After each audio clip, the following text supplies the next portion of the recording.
All right, guys. Good evening. I'm Lark Will, and I thought tonight what I would do is talk a little bit about arena. I've heard it brought up, and I thought I'd give you guys my take on um, the overall kind of challenge at the top end of arena, and kind of like a total background, not just focus on any one thing, but I'll kind of talk about the ins and outs of kind of end game arena in your shard. Not necessarily end game, but if you're in the top, say 20 positions, 30 positions in your shard, in arena shard, what it's going to kind of play like. What are the pros and cons in a more mature shards? Kind of what goes on and how you can combat them for better or worse. And I'll kind of go over the different elements of that. Particularly what people call arena collusion or kind of grouping, whatever kind of language you want to put towards that. Slingshotting, any kind of cheating stuff. I won't cover how to do that or anything like that. I don't know personally, don't care, but I'll kind of talk about the ins and outs and some of that stuff. All right. So again, I'm Lark Will, and this is my take on Arena for Marvel Strike Force. All right, so guys in the background, I'll kind of load this up in a second. There you go. I'll do an arena fight here. It looks like Nick hit me back, and he has a pretty tough bow. So I'll go ahead and I'll fight him offline, guys, so you guys don't have to see it. You can see I have 3 attacks left. It's that well after payout. Whew, dog hair. And So I'll do that, but that's not the purpose of this video. I normally kind of camp out in the top 20, most of the time in the top 10. And for the first 2 years I played the game, guys, FYI. Actually, let me rewind. For the first year, I was not even top 100.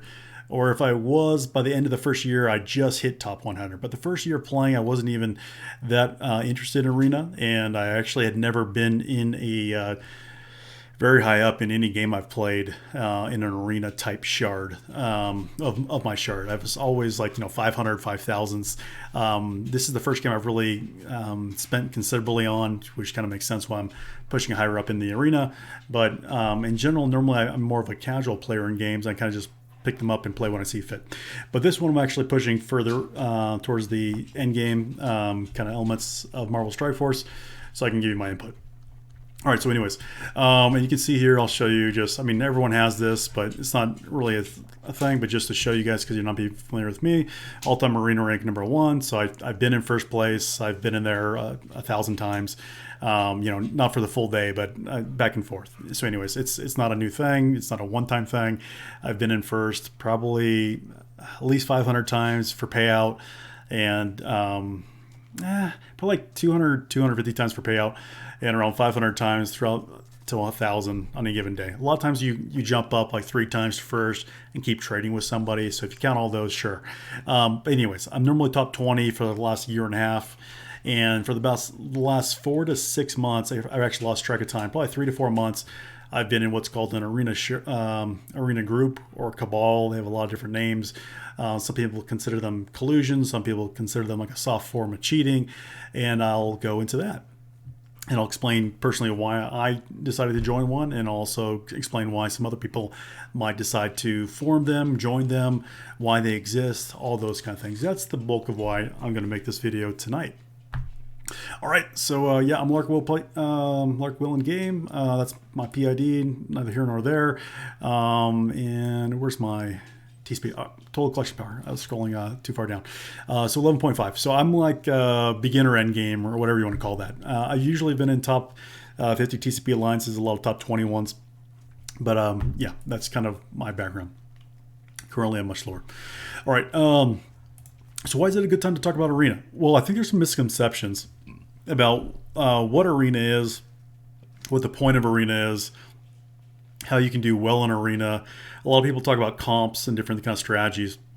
And guys, while I'm playing this, I'm actually going to show you guys, I loaded something up for you, and I'll play that in the background while I'm kind of talking about Arena.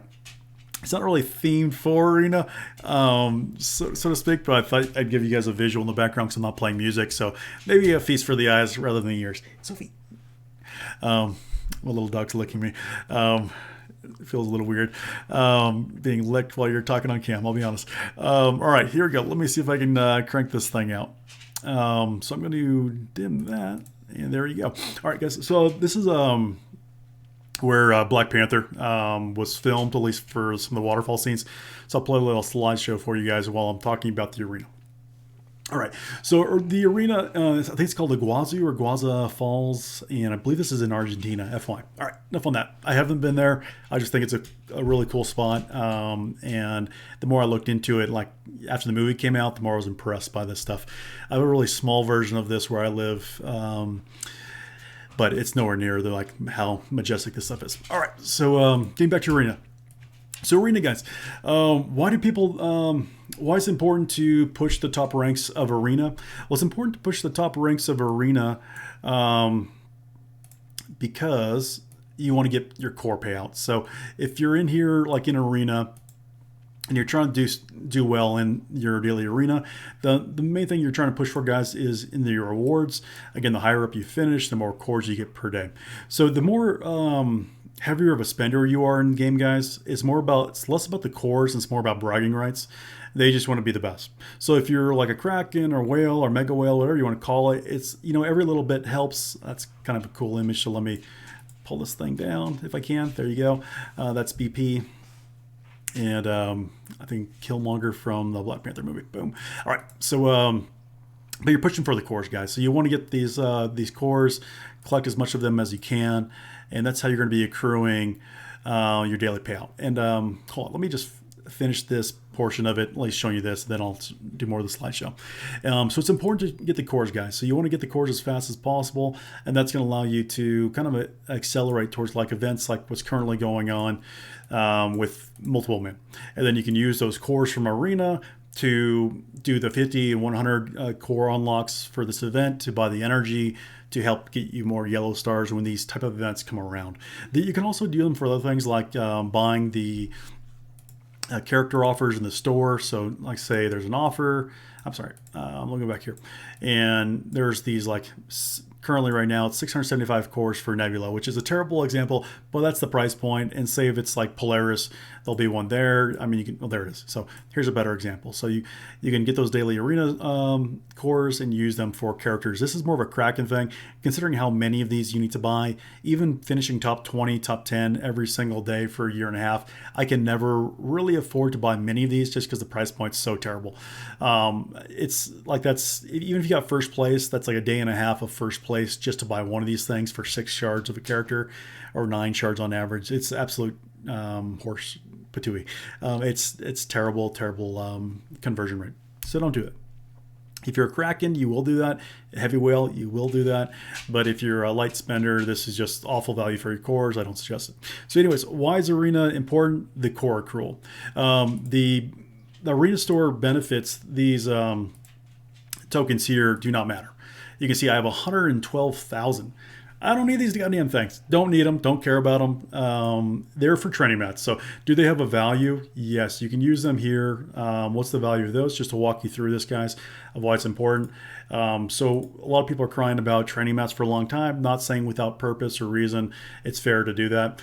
It's been painful. But and most endgame players have every single Arena Store character maxed because it's so simple. It refreshes 3 times a day. As soon as a new character drops in here, within like a month, you have them maxed out. Even if you had them very low stars, it's like really fast to pump them up in the store. So, I mean, I think I've had Swarm, the last character that was dropped in here, maxed for, gosh, more time than I can remember. Probably 4 to 5 months. I mean, I probably had him maxed after like a month again of him being in here. I feel like he's been in here now for about 4 to 6 months. I don't exactly remember the exact date, but we're overdue for an Arena character drop in here. And again, we just haven't had anyone to farm. So that's why you get up to this kind of obscene amount of currency when you're kind of accruing a lot in your daily arena.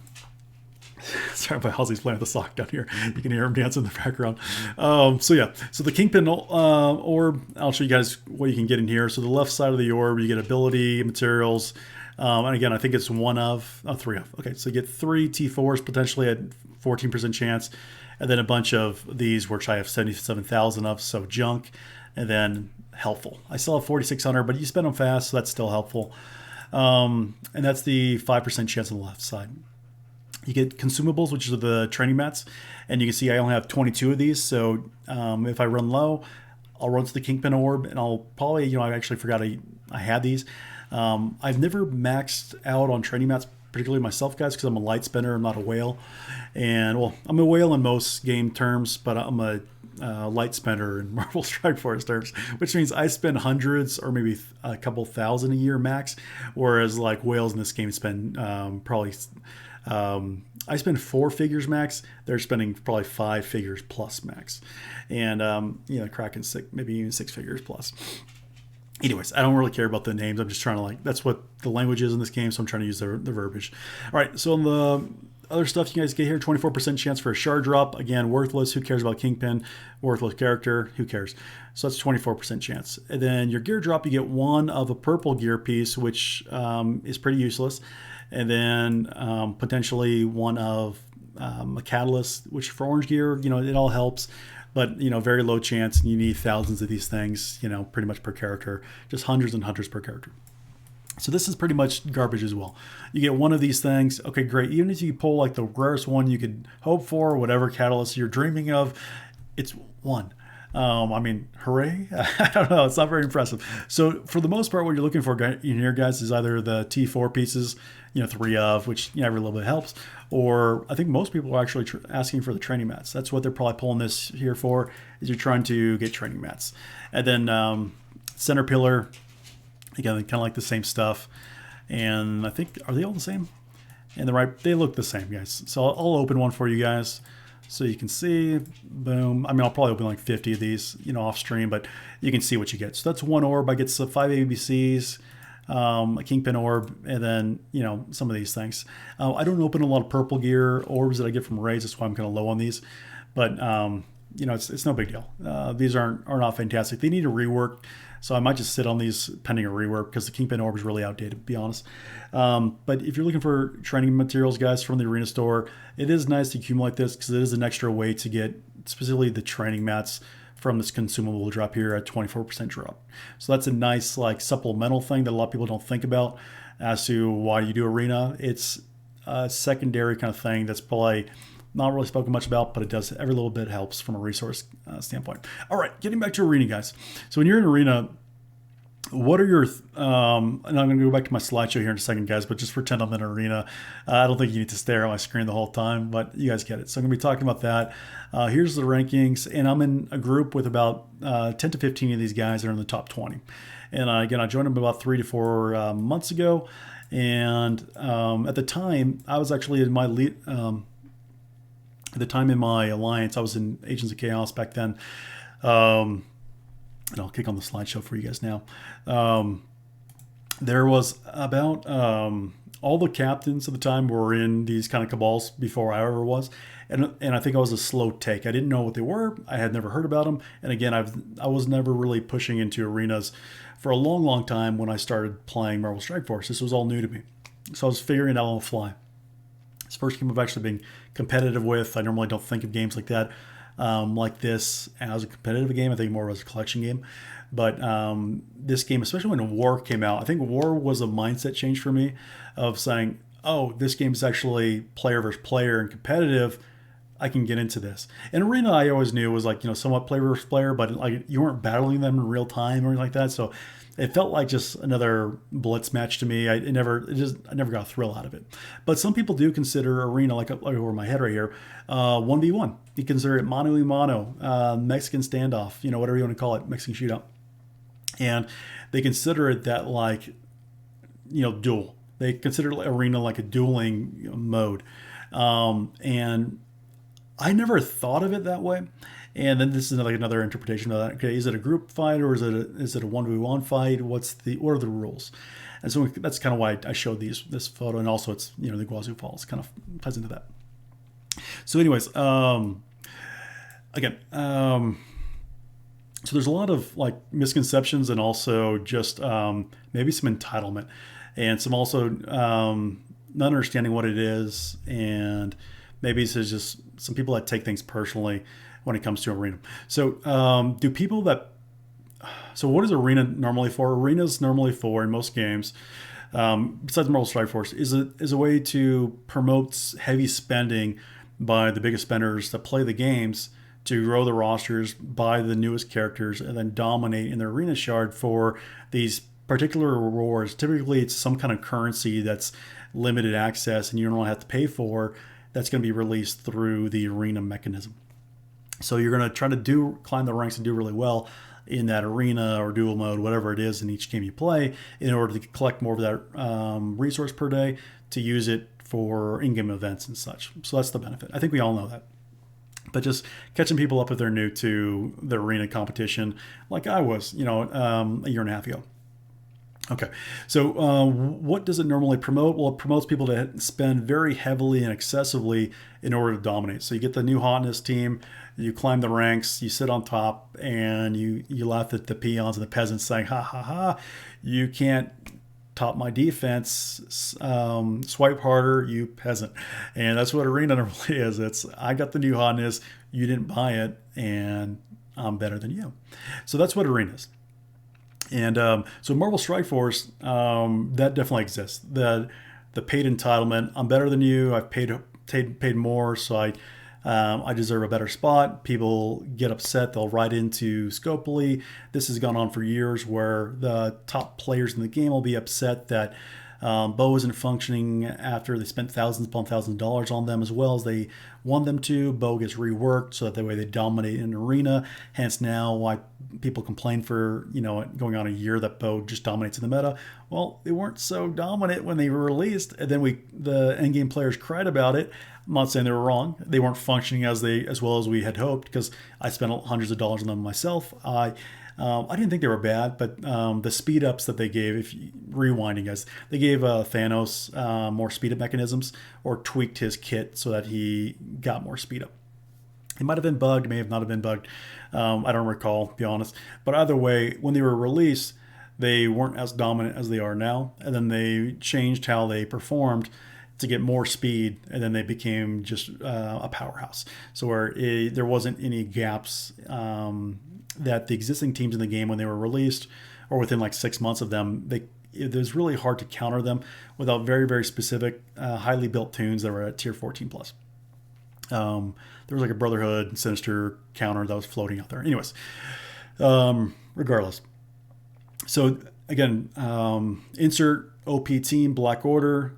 I'm going to buy them up to max as soon as possible. You can't beat me. I'm better than you. I get the payouts. I'm entitled to first place. Laughing at peasants. That's what arena for a lot of people is. And that's fine. I don't think there's anything wrong with that. Hey, if you're going to pay money to support the game and you get off on that, that's your thing. More power to you, man. I'm cool with that. Congratulations. You spent a lot of money in the game and you have a kick-ass roster, and you're showing off. That's cool. Yeah, play the game your way, and we all play to have fun and feel like empowered, and have that blast, and I think that's great. So fantastic. But are there rules in arena? I guess that's the question. And I'm going to show you guys something. In talking, maybe this will change your thought process. Or my thought process.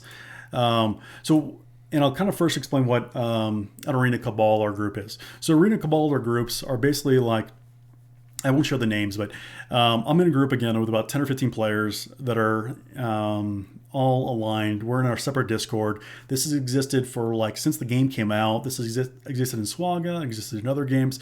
Their arena shards form groups in order to protect themselves and have insulation, and also control payouts. At least to a certain extent. I mean, it's not 100%, but you're going to try to protect and form a team and form a group and try to secure payouts, and also benefit the group over the outsiders who aren't in the group, in order to increase your chances of getting better payouts. That's what it is. So is it out of a selfish desire? Sure. But every player that plays the game is doing the same thing. I mean, we're all in for self-interest. I would argue some are just more educated about how you go about doing that than others. At least into arena. So I'll say that. And I think you can definitely play solo. I think you can play as a group. I think you can do it both ways. And to each their own. And if you choose to play solo and go rogue, you can swim against the tide. And, if your arena group says, no, we will not let you join, you're more than welcome to form your own and conquer them and kick them out. And then you can roll the roost. And you can do it both ways. So what I'm saying is that the groups form just like alliances. And that's all it is, guys. It's just like an informal alliance. So just like the game puts us in alliances to battle each other for war against season rewards and all that stuff, A lot of players have just taken it one step further and said, okay, let's just form a group, just like we're in alliance for raids, we're in a group in alliance for war, we're in a group in alliance for just about everything in this game. Let's do one for arena. And they've just formed their own informal alliances, guys. So that's all it is. It's an informal group of players that tend to float around the same band of payouts, and they're trying to help protect each other. And why did I? So let me explain why did I join one in Rebel Strike Force. So I fought against the Tide for about 6 months, and I was spending on average about an hour to an hour to an hour and a half a night sitting on my phone while I'm doing other things around the house, running around with my phone on my face, going, is it close? Am I getting hit? I gotta climb. And I kept getting slingshotted back. So what is slingshotting? Slingshot is when you attack. Well, let me show you guys. Boom. So slingshotting. Well, say I'm down here at number 41 where Hazelwood is. So if I'm down here at number 41, and I'm down here, I forget what the jump is, like 6 or 7. I'm normally top 20 guys, so it's max is 4 up there. But down here it's like 6 to 10. So say Hazelwood could jump from 41 to say 33 at Forest Snowman. He wins. Hazelwood wins, beats Forest Snowman. Well, say somebody else was attacking Hazelwood. Say Banshee, number 42, for whatever reason, wanted to attack number 41. Usually doesn't happen. Usually it's somebody that's like at number 50, jumps to 41, and etc. And then what happens is no matter whoever's out, so say Hazelwood or number 50, Toph. Okay, I'm glad that's a name I can actually say without doing an obscenity. Say Toph comes out and wins. So Toph beats Hazelwood. Hazelwood beats the I forgot who it was, one of these guys, and they're of course no man, number 33. And so what happens is no matter whichever player exits their fight last jumps up to the top, number 33, and whichever one comes out second to last will not go up to number 3. So even if Hazelwood wins, but he finishes before number 50, Toph, it happens in a chain. And whichever one comes out last skips the entire line and jets all the way ahead. So it's a very strange system. It's not based on who wins first. It's based on who wins last. So if you're attacking and somebody else is attacking you, you'll get chained backwards a lot of times. And what happens is since in this game there's no rotating payouts, we all get paid out for the most part at the same time. We're all rushing in this shard, we're all rushing for payout exactly at the same moment of time. So we're all trying to attack. So I have a very active arena shard, and the top 30 players here are like piranhas, and we're all attacking upwards at the same exact moments. Usually the last 15 minutes towards payout, it's a mad dash, and it is absolute chaos every single night. It is just like a stir fry, mix that sucker up, and people are flying everywhere because there's so much chaining and slingshotting. So tonight I was at 7th. I come out in 17th. It's no big deal. Sometimes that happens, and it's because 2 people were attacking into in a chain and into me. So I probably dropped to, or maybe 3. So I probably dropped to 7 to 11, 11 to 15, and then one more time to 17th. So there was a 3-person chain, and I fell all the way back in one chain to 17. It sounds bad. It's really not. That's not anywhere near as bad as it could be. A lot of people will fall from like 7th to 40th sometimes, usually like once every couple of days. Somebody has this colossal drop. And that used to be me. So I used to be fighting against a lot of these guys in this group. And I was like, what's going on? I feel like I'm getting hit like 12 times per day. It is crazy. It's like, I'm not sure what's going on, but there's no way these guys are buying that many attacks. There must be a group, and I must be getting attacked at a disproportionate amount of time. So I fought against that for like 3 to 6 months. And this one guy, Prebz, I forgot where he's at. I think I saw his name lower. He used to sit in first place, Prebz. He's sitting in first place, and no one would touch him. And like for like a month, it just drove me crazy. I'm like, who's this Prebz guy? Does somebody love him? Like, how is he the favorite son? And he had, like, at the time, like, Prebz was cool, but he had this baby Black Order team. It just speak to me. I'd see in the arena payouts, and he would just be sitting at the top of the payouts.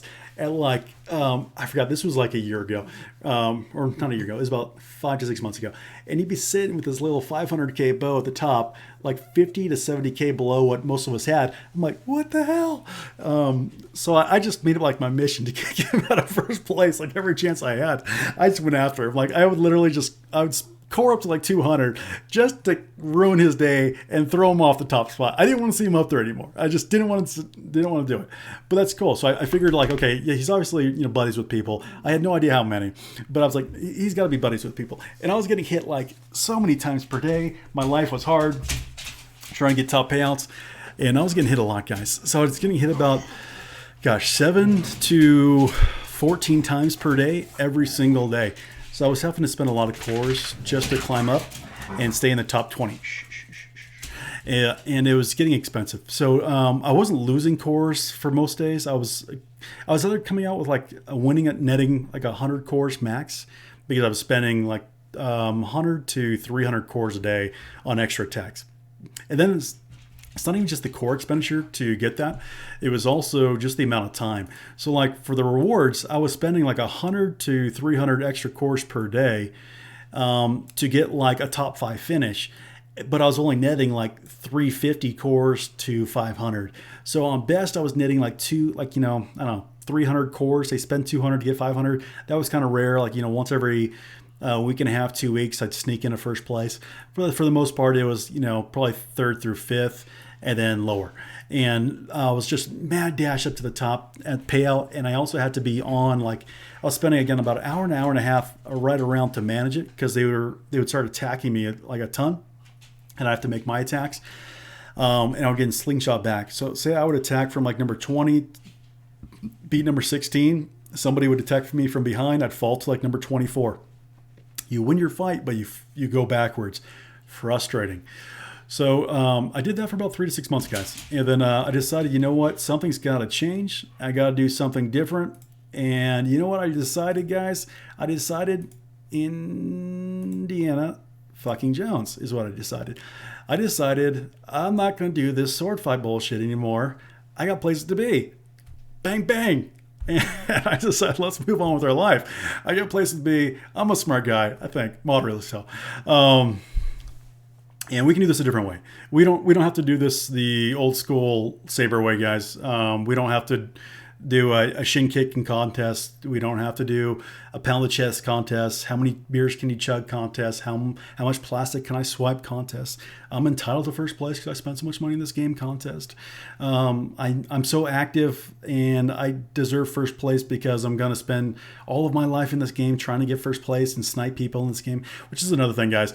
So for the people that don't like, let me go on and explain some things. So the arena, that's a lot of vitriol, I apologize.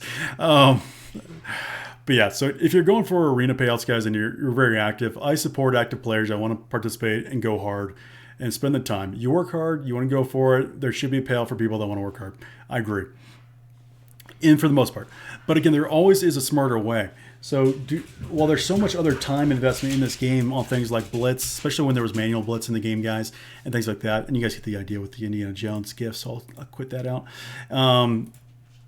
But back when there was manual Blitz, now there's RTA, which is basically manual Blitz again, and all those things. There's a lot of time commitment. Now with the new raids with 4.3 Greek raids and the ramp difficulty in the Doom raids, a lot of these are 5-minute fights, and you have to do a bunch of these 5-minute fights. There's a lot of effing fucking time spent in this game doing goddamn raids that I don't give two shits about. But I do it because I want to stay in a good alliance, and I'm going to keep raiding my mind out, I guess, until I quit the game. That's how the game goes. So there's a lot of time doing things that if we're honest with ourselves, guys, I think most of us could give two shits about Dark Dimension, could give two shits about raid. It's not interesting. And I'm probably, I know people are opposite of mine. They love PvE content, and I like PvE content like in MMOs. I don't care for the PvE content in most games like this. I like the PvP draft. I like war. That's about it. I like collecting my roster, talking to you guys, and doing the roster management stuff. But like actual game modes, the PvE stuff, until they come out like big bosses fights and those kind of stuff that are more interesting, better artwork, better graphics, those kind of things, the PvE doesn't do anything for me in this game, guys. Campaigns, I just zip through all the story stuff. I mean, I'm not gonna say it's for kids. I just don't think it's that interesting or like captivating at all. And that's just my personal taste. I know a lot of people like they really just they're more passive than I am. Maybe I'm a little bit more aggressive personality. I don't feel like I am, but I played sports most of my life, so maybe it's just that. But a lot of people don't like to compete versus other people, and I like competition. I like watching competition. I just like competition. So for a long time, I used to go hard in arena and do that and try to grind up. But I was losing cores, wasting my time, spending about hour to 2 hours, if I'm being honest, a day trying to get a good payout. And you're wasting your time, and then you're netting less. You're spending like 200 cores a day on average to get to the top payouts, and then you're getting just a hair amount. So I was thinking about a better way. So I reached out to the Discord server on Marvel Strike Force. They have like an arena forum. I posted in there saying, hey, is anybody in a forum or in a group in my arena shard? Here's my arena. Posted a photo of it, the top payouts. I was one of them at the time. I still am. And then I said, if you're out there, contact me, ET, phone home. And I just put that out there to the ether. Did that a couple times, and then somebody reached out, and then I talked to them a little bit, and then I joined up with those guys. And they're actually really, really cool dudes I like playing with. And we talk about, there was mostly arena stuff, but we talk about other things with the game too. I've been in alliances with a couple of them by now, and they're good players. Anyways, so why do people dislike the arena cabals groups and teamwork and all that stuff? And why do they call it collusion? Why do they call it cheating? Getting back to the 1v1 fight up here. Well, again, gets back to what I was talking about, guys, where some players want to. So there's different types of players. So I don't want to classify everyone because everyone has different personalities. And I actually know a few players that do this in different ways. So I know one player, I talk to him almost every day in the game. He hates these things. And he doesn't like that I joined, and he's very vocal about that. We're so cool, we talk. But yeah, and he likes to go hard. He's also in the same arena shard that I am.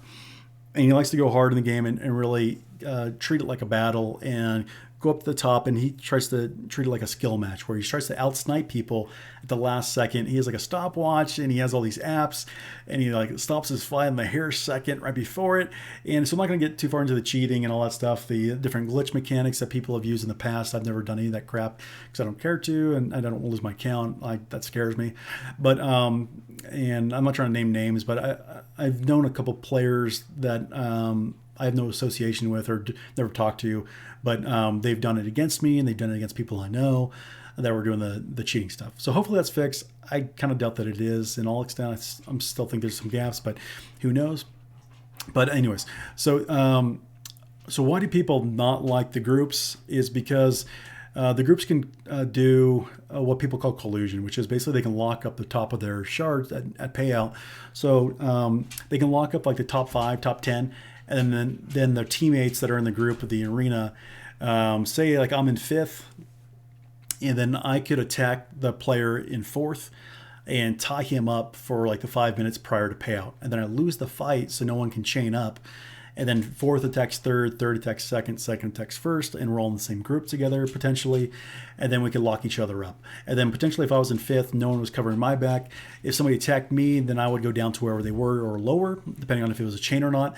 But they wouldn't be able to chain off me up because I've locked the person up above me, and I'm not going to win the fight. If you win the fight, they'll chain above you depending on when they exited their match, and they could jump up for payout. But what normally the well-run groups do is they'll lock each other up prior to payout, within like 5 to 10 minutes of payout.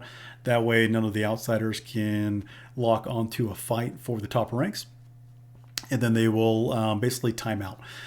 They will not fight the match. They'll just let it time out, walk away from their phone, and then 5 minutes later they come back. The fight's over. It's after payout. And then they've lost the match and protected the person that's in their group above them for the payout. So that's how it works. So why do people like or dislike that? Well, it blocks them from going for the higher payout. And if you're not in the group, it could feel kind of like isolating and like, what the hell? And so I get where they're coming from. But slingshotting doesn't feel great either. And I was getting slingshotted back once or twice a day.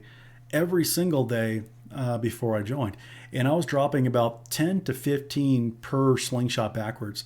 So I'd attack up, win the fight, and I'd fall 12 to 15 spots backwards every single day for 6 months. That got frustrating, guys. Really, really frustrating. So I can. There's a lot of problems with Arena, and I'm not going to drone on about that. But a lot of the reasons why these groups form, to kind of just talk in a more healthy way about it, without calling people names and such, is that they form because especially in Marvel Strike Force, is because the slingshots are a really bad mechanic. Would the groups exist without all the poor mechanics in Marvel Strike Force? Yes, but I think a lot less of the players would participate in them if there weren't slingshotting. The slingshotting is really cancerous, and it really feels bad when you win a fight and then you lose 3 fights worth of progress or more. So you win a match, and then you have to make 3 to 4 consecutive more fights and win all of them just to get back to where you were originally before you even fought that last fight. That's shit mechanics, and that's intended by the game supposedly, and is, but it is not good gameplay. It feels terrible for every player that's ever experienced this, and if you're in the top 50 of your arena shard, you definitely have. And it's not good. And the higher you go up, the more often per day and per week you will experience this if you're in an active shard. The newer the shard you're in, probably the less likely you are, because a lot of people are going to be losing fights. But when you're in an endgame shard, especially with older rosters that have been playing since inception, everyone can beat everybody in these shards currently. I can beat every Doom, but there are a couple twists. I'm not going to explain them, which are harder than others, but there are a couple doozies out there right now that are not as easy to beat. But I'm sure I'll figure them out here in a little bit of time. But I think there's one that's throwing me a little bit of a curveball, but pretty much I can beat all the other variations I've seen. I've beat about 50 Dooms, for every day since they've been out. It's not a big deal, but there is one particular one that's I haven't quite learned yet. Anyways, so it helps you protect you from some link shots. So on average now, guys, since I've been in the group, I get attacked about twice a day at max, whereas before I was getting attacked on many days a week, 12 plus times per day. But I'm in a very active shard, and I'm sure in many other shards, if you're not in a group and you're in the top 20 of your arena shard, maybe you don't get attacked that much, and then maybe you don't feel that urgency. But I was, and I did, and I had to do something about it. So I kind of took it upon myself to find a better way. Again, that Indiana Jones kind of idea. Yeah, we can go try to stab each other with sharp objects, and maybe I survive. Maybe you do. Who knows? Let's go stab each other. Let's do it. Or else maybe we can think about a better way. I can think for myself and just bang bang. So that's kind of where that I was at, guys. And I was kind of done doing the stabby stuff. I've already fought like a dragoon, a battalion of the bad guys to just get to that last fight. I'm tired. It's funny, the scene with Indiana Jones, Harrison Ford, he was actually sick that day. So they actually seen that fight I'm not sure if you guys know this, but they seen that fight to actually be more of the standard 1990s 1v1 macho kind of fight. More like the airplane scene with the German and who gets eaten by the propeller. And so Harrison was supposed to get into a punch and kind of a sword fight with the dude, but he had the flu and he was feeling really bad. So he said, I can't remember if it was impromptu. I don't want to say if it was impromptu or not, but when they got to it, they just decided, you know what? You're sick. Let's run it this other way and just shoot the guy. And it's one of the best moments of the movie, at least that particular movie that sticks with people. It's just like before it was always about, okay, let's do that 1990s thing. You have a gun, I have a gun. We want to be tough. Let's put our guns down and fight.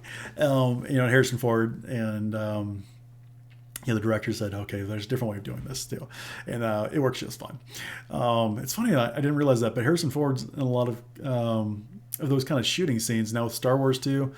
Well, not now, but a long time ago. So anyways, tangent, sorry. But yeah, I just realized he's doing some impromptu stuff with shootings. Cool movie moments, 1990s. But yeah, so arena guys, I think to each their own.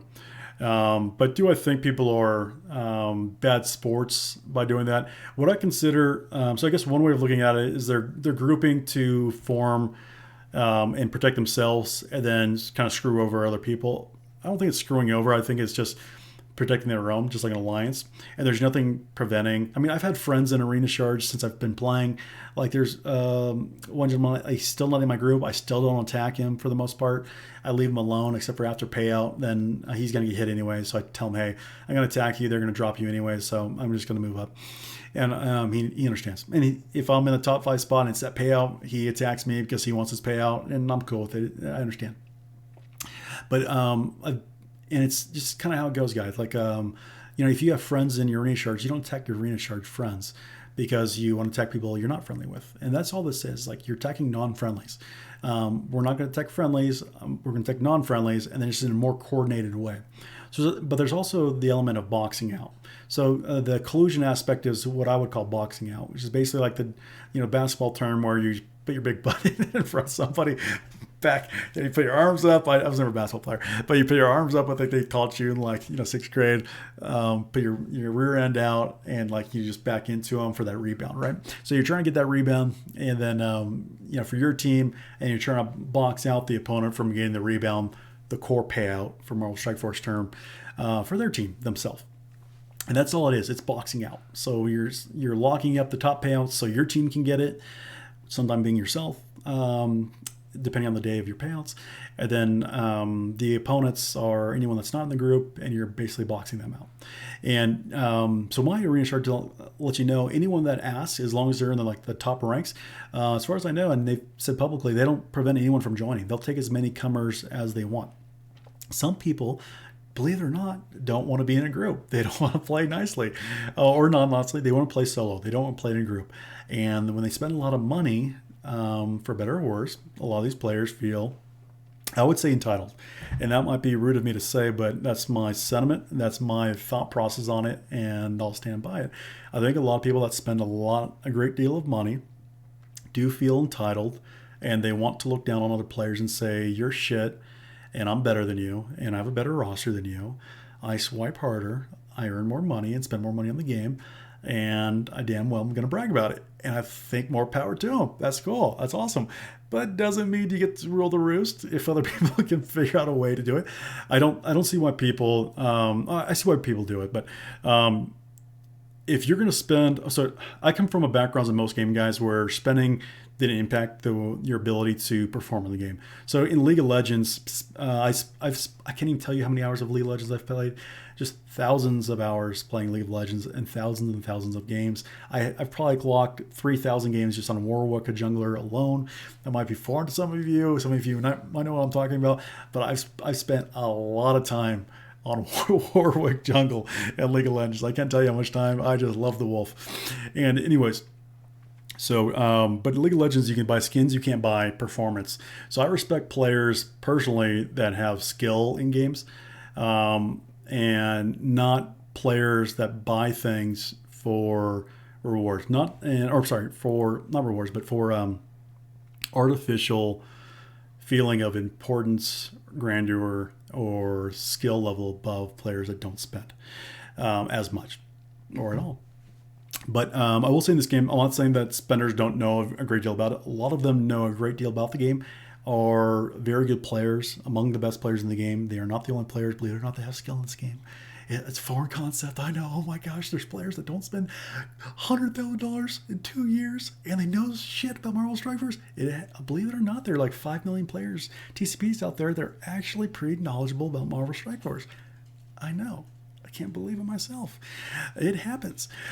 But anyways, guys, so yeah, I come from backgrounds where you can't buy skill in most games. So I find it laughable at most times where in this game, I know it's very common in this game for people to pay for achievements and pound their chest and say, I'm the greatest and all that stuff. And hey, if that's how they want to entertain themselves, that's how they want to play games, no problem whatsoever. I just disagree with the sentiment that they're the best players in the game. I think they have a lot of times very insightful input because they're accessing things before players that are not spending as much in the game, and that's very true. They have early access to a lot of the endgame content because they're ramping up towards it and accessing it sooner. So there's a large aspect of what they're doing that's actually accurate and correct, is that they have access to knowledge faster by being able to play test things and experience it and try pass or fail with what works, based upon how much they can invest into things. Ramax is a really good example of that. He can play around with a lot of different things that most players, including myself, can't even dream of. I'm the normal want to for the most part, but he goes crazy, guys. He tests a lot of stuff in this game long before I ever will, if ever. I mean, it might be 10 years down the road until I have some of the stuff that he has on his roster, just because they're not even on the target list of things that I would ever consider building up, because I'm a very light spender. Oh, I'm a light spinner. So anyways, they do access things further, and there's a lot of great knowledge to be found, and there's found knowledge from the endgame players because they can access, test, and roll out information to the masses, to the peasants, me being one of them. And there's a lot of great input from them, and they provide a good service to the community, and I'm not knocking them in any way, shape, or form. But do I think they're entitled to first place or, lock up, a certain payout every day? So I think it's funny. So I think it's funny that players feel that they can buy themselves the top payouts and lock everyone else out.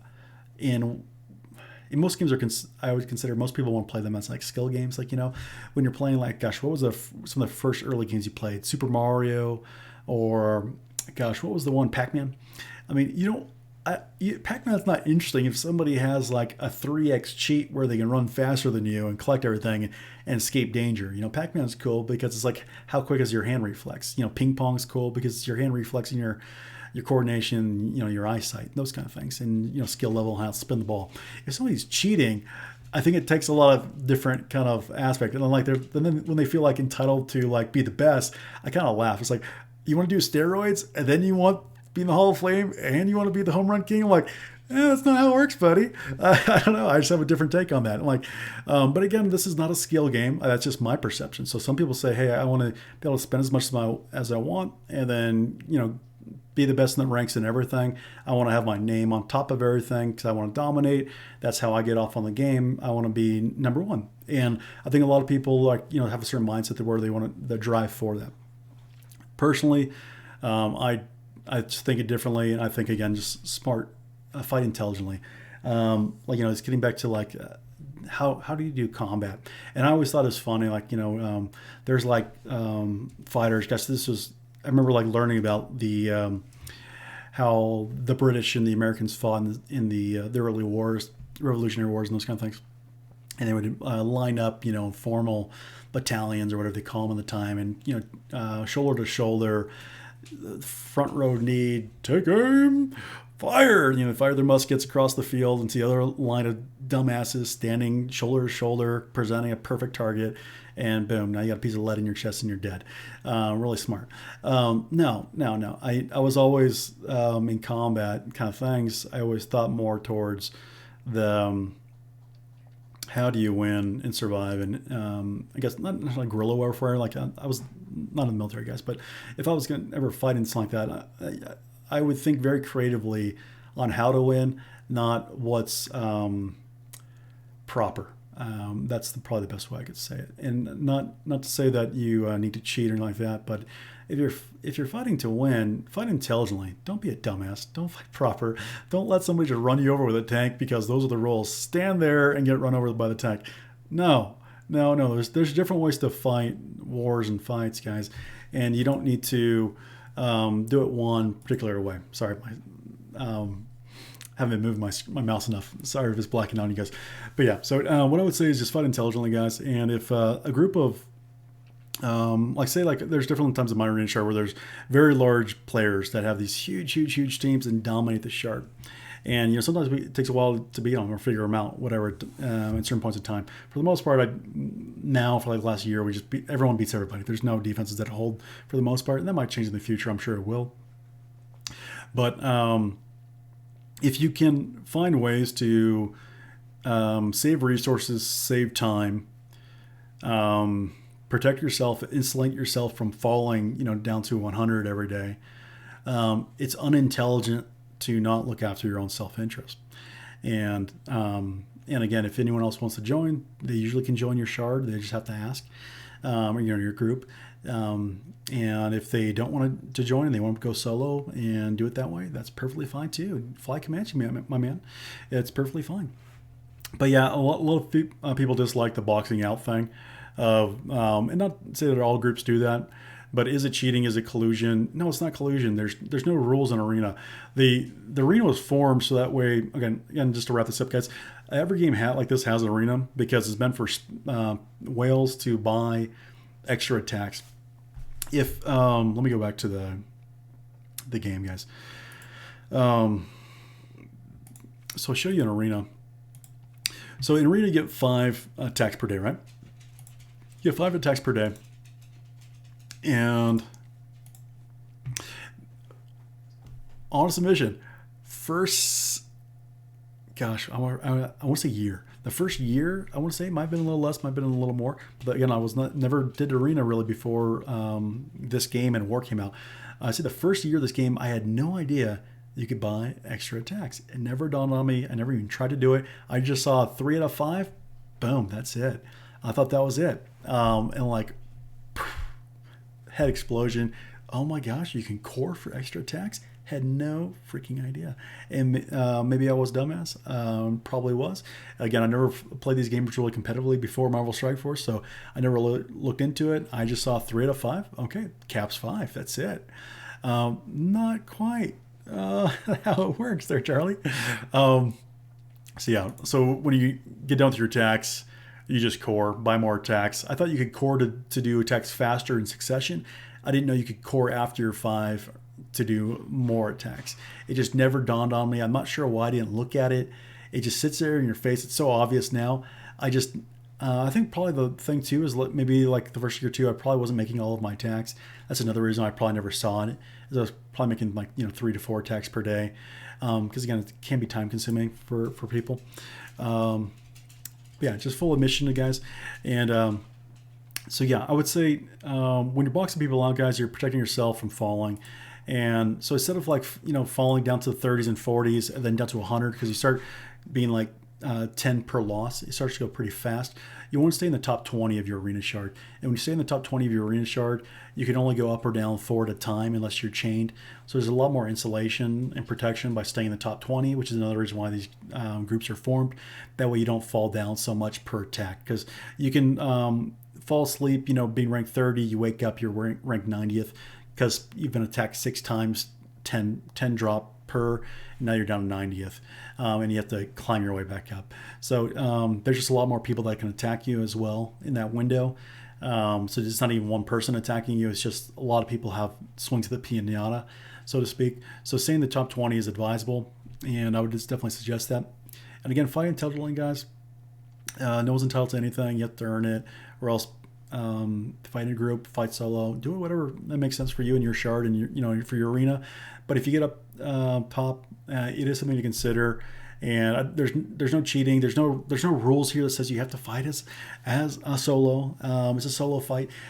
Arena was created so that, again, tying that back into that, Arena was created so that way whales could spend on buying cores, real money, to buy extra attacks, to then get that currency. So it's another way to a revenue stream in most games for whales to pay to get an advantage. So most non-payer customers won't buy the extra attacks, hence they won't climb. And then the whales will, so the whales will dominate the top of the arena shards. So it's another form of entitlement, guys. I'm going to spend to dominate me better than you because I've swiped my wallet. And that's just a reality. That's not even my take. That is the reality of what Arena is formed to do. It's not for entertainment. It's not for our value. It's solely for that, for people to get off on feeling superior, and then they're going to pay for that experience by buying extra attacks in the form of initially buying cores to start sustaining those attacks, or else just swiping their credit card for cores to buy extra attacks, or else they're in a younger shard to where people can't beat them, and then they just buy the characters that form a wall to where the younger rosters in their shard can't contend with, and then they just sit at the top. So there's like different ways of doing it, but usually it's paying to feel superior, and that's all well and dandy. I don't believe in their right to feel entitled to sitting on top. And if other players want to form a group to stand a chance, I mean, if you think about it from the smaller player standpoint, guys, I'm not talking about myself. I've spent thousands of dollars in the game, but if you're in a brand new shard, How do you think it feels for a player? And I'm not saying that they're entitled to compete with somebody else, but like say a very skilled free to play player or light spender, and I'm not thinking about myself, but somebody that's played this game less than a year. How do you think they feel like trying to compete for somebody that spent 10,000? Like, and there's players that spend a lot more than that in the game, guys. But say 10,000 on a new account, building up, and has this massive whatever team, and it's like 400k higher than them. How do you think those players feel trying to have to deal with that? They have like this Tadano Mac Jr. in their arena shard, and now they can never get first place because this infinite spender has locked it up. That probably doesn't feel great for those players. Yeah, even if you're a light whale, you're probably looking at the dude saying, "Man, he's going to be a bear to bring down." And this is not a fair competition. So it isn't a fair competition. Somebody's buying an advantage, and you have to contend with it. So what options do they have? The options they have, because they're not going to, it's not responsible probably for them in their financial standpoint to spend as much to compete. They have to start forming groups to think creatively to contend with it. So the Kraken spender wants to feel that advantage and doesn't want to deal with the guppies kind of like mobbing up like the school of fish to beat them. But again, this is just like nature kind of thing, right? Some animals fight in packs, some animals fight alone and by themselves, and they do so based upon their own behaviors and skill sets and what's best for their own interests. So that's all that arena is, guys. It's just like the wild, and like the responsibility, or not the responsibility, but the motivations change over time. So some players are going to want to form groups because it suits their interests. Other people are going to want to play solo because they think it suits their interests. They want those 500 cores per day. They want that payout. They want their name up top, and I want this 500 cores. They don't want to share. The groups are normally sharing. They're actually sharing amongst the group. They don't. One player just doesn't get first payout every single day. So yeah, I think smaller accounts, guys, that if they want to try to compete with players that are spending much higher than them, they usually have to do some group tactics in order to compete. And I don't see any reason why, or anything on this arena that says it's a solo mode. You must play solo. No, it's not a solo mode. You just choose to play solo. But everyone has friends, guys. And again, if you're in an older shard especially, you know all the people in the top 50 of your shard. You've been playing with these guys for 3 years. If you're in younger shard, that's probably not the case, especially if you're a whale spender. You're not in the same alliances as them, so you have no idea who these people are. But if you're in a 3-year-old alliance shard, you probably play with all of these players for 3 years. You know these players' names. You know these players. So like you have some friends, you have some people you don't care as much about, and you attack the ones you don't care as much about, if we're all being honest. And then the ones you're chummy with, you don't attack. So there's really, honestly, guys, a lot of people are like picking. Yeah, I think I said enough. This is an hour-long video of me saying that, explaining how these things work. But top things I would like to, I'll wrap this up before I hit an hour here, guys. I would love the arena slingshotting to change. I don't care if there's any changes for grouping because I'm in one. Even if I wasn't in one, until slingshotting's fixed, they shouldn't fix grouping. And again, they can't fix grouping anyways. There's no way to fix it. The only way to really, I don't think it would fix it. I was going to say like staggered payouts, but I think grouping still exists with that anyway, so it doesn't matter. Staggered payouts would help. I think staggered payouts would be a great thing to do. That way players in Arena Shard have different payouts, and that way they're not all on top of each other. And then get rid of slingshotting, fix all the loopholes for cheating. That's pretty much it. That's pretty much how you fix Arena, guys. The slingshotting is the major number one thing. It's not the grouping that's the problem. But again, to each their own. If people want to play solo, then they can. People want to group in there, they can. There's nothing wrong with either approach. To each their own. And all right, guys, that is it. And I'm going to leave you with Indiana. Fight smarter, not harder and longer. Just get your stuff done, move on with your day. There's no reason to spend 10 hours doing arena a day and all the other crap in the game. Just knock it out and then get on to war, get on to kissing the wife and the kids. All right, guys, I'm Mark Will. See ya.